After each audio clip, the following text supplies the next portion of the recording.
Jackets lose 6-2 to the Boston Bruins.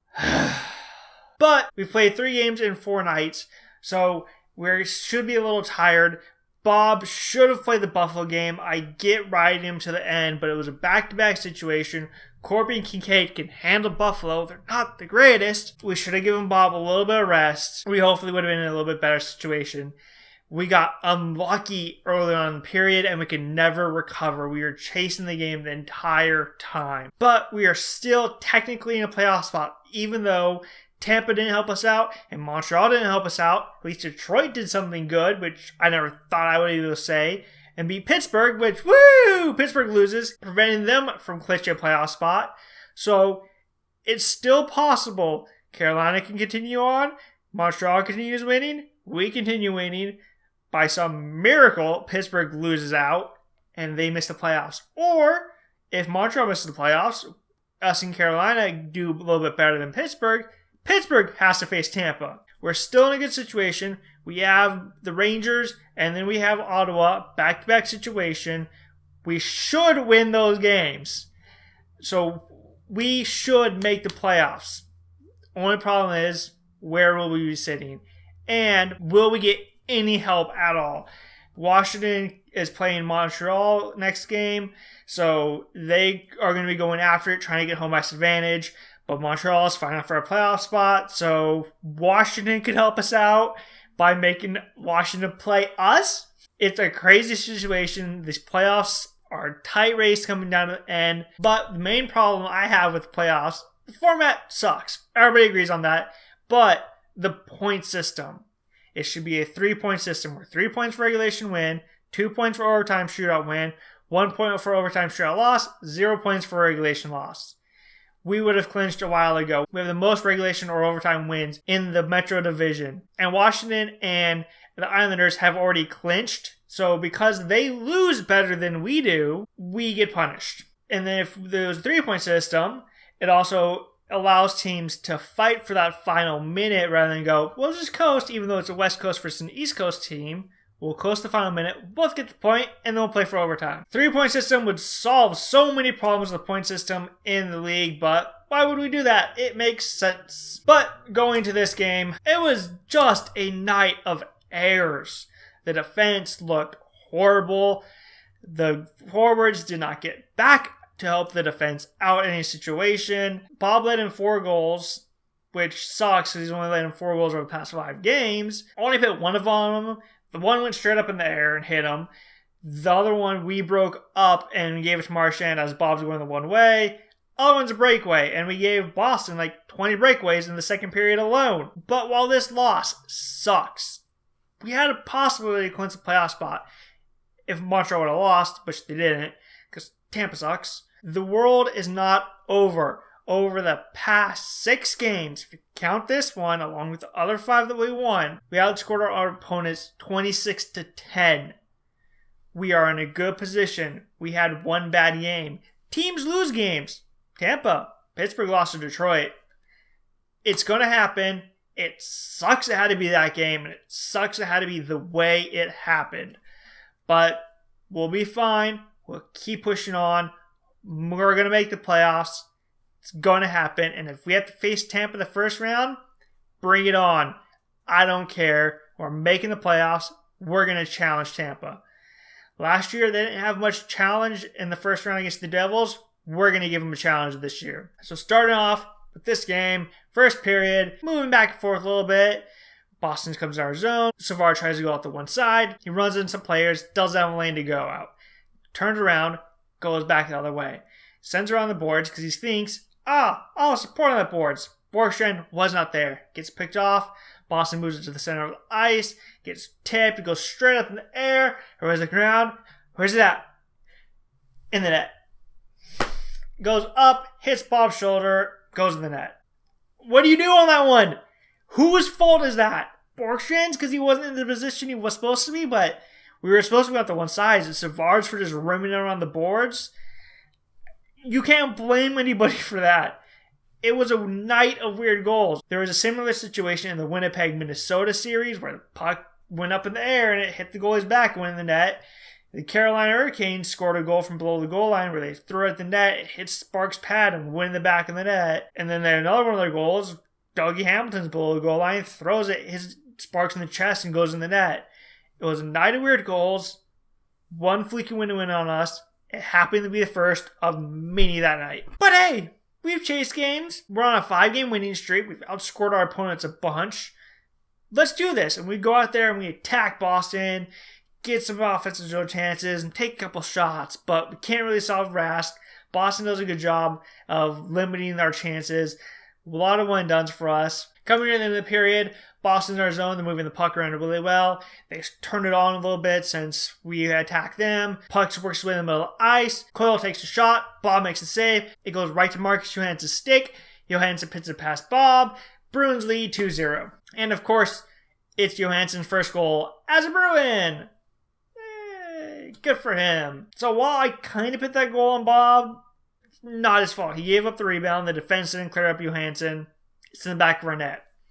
Head to the second period, down 2-0. We play a little bit better second period.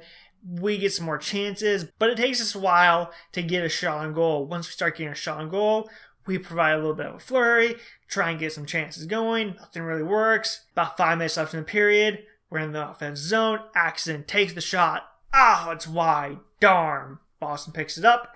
They exit the zone. Marchand and Pastrnak come into the zone. It's 2-on-1, kind of. We're just getting into position to break up this 2-on-1 opportunity. Marchand puts over to Pastrnak. Pastrnak shoots it wide and hard. It hits the backboards and comes straight back to him.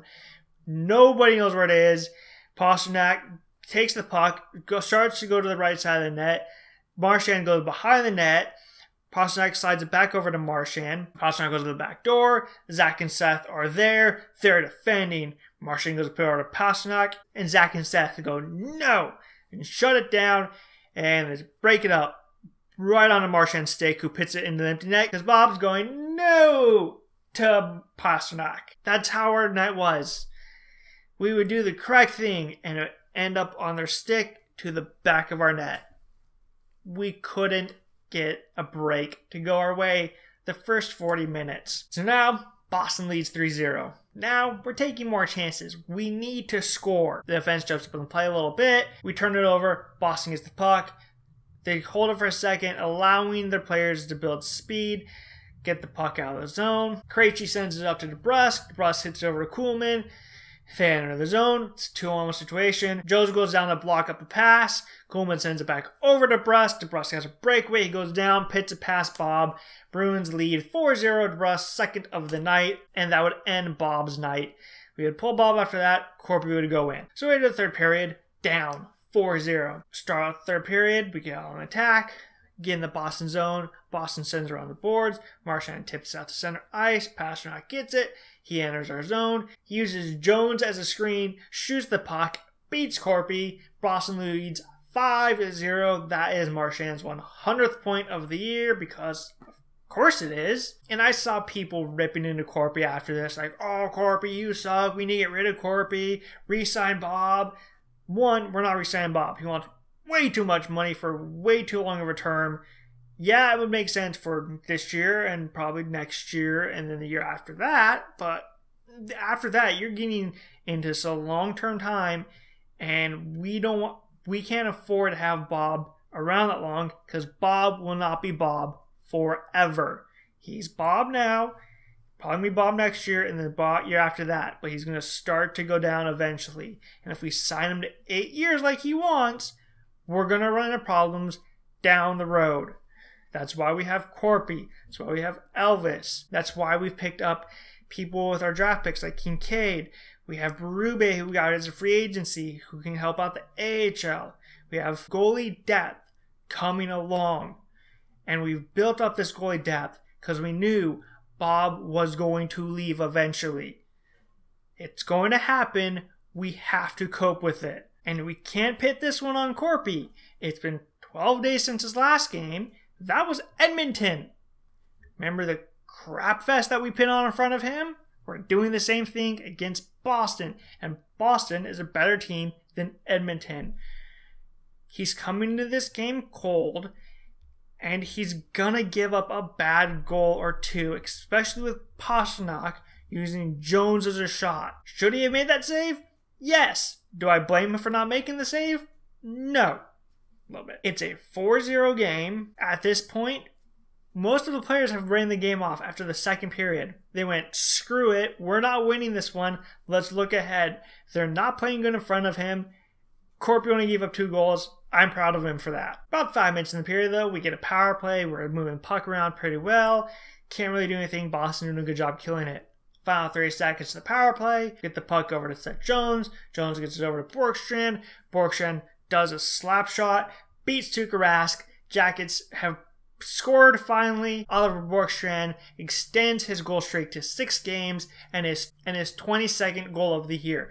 That is the current active longest goal scoring streak in the NHL. And that's with people like Kucherov and Stamkos and Ovechkin and Draisaitl and McDavid. Everybody's scoring, and they're scoring lots of goals.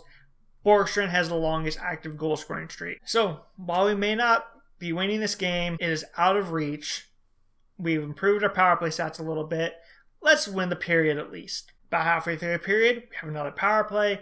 Ferris Jr.'s out there. Boston does a good job getting out of their zone for the first 30 seconds.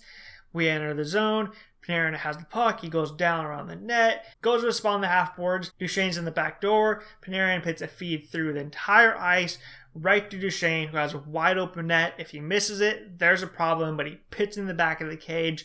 Jackets now have scored 2 goals. It is 5-2. Matt Duchesne's 31st goal of the year. 2 power play goals. So while the power plays look like crap all year, past couple games look pretty good, which heading into the playoffs in these final couple games, we need our power play to click for us. Okay, for the period, we have a 2-1 lead. See if we can hold on to this.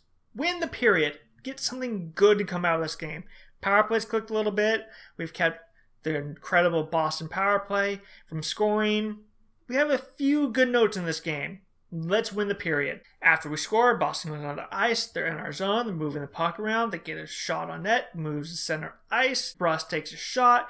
Corpy comes on the net. He makes the save. Puck goes to the side. Right to Kuhlman, who pits it past Corpy. Boston leads 6-2. It was one of those nights. Every rebound going right to their sticks, to the back of our net. They caught every single break they could, and it bit us in the butt every time. We couldn't get anything to go for us. It was going to eventually happen. We've been riding that luck streak for the past 5 games. It was going to run out, but it sucks that it ran out this bad for us. And we end up losing 6-2. We had a few good notes. Power play scored twice out of 4 opportunities. We played very disciplined. We didn't give Boston a power play except for 18 seconds off of a makeup call, where they drilled Borkstrand on the back of the numbers, and they're like, that's 2 minutes, and then Winberg touches the Jalen Charles skate, and it's going to lift up a little bit, and Charles, since he's so tall, he falls over, and then Winberg gets a penalty for tripping. I'm like, why? How is that a trip? There was other stuff we did. Yeah, that was trips / hooks, interference, great. Call those. That was not a trip. And so we gave Boston 18 seconds power play time. They couldn't do anything on it. And we played very disciplined. When the game is out of hand, we didn't give Boston any opportunities to work on their power play. That was a good note for us. And the bounces just did not go our way. And they're probably not going to get any easier. We got to continue to fight and claw. We got to take care of our own business. Don't worry about getting help. If we beat the Rangers and we beat the Senators, we are in. We do not need help from anybody else. So hopefully we can do that, continue to attack, and make the playoffs. Let this game be a one-off and not the normal. So until next time, when we play the Rangers, click like and subscribe, all that fun stuff. And until then, I will see you later.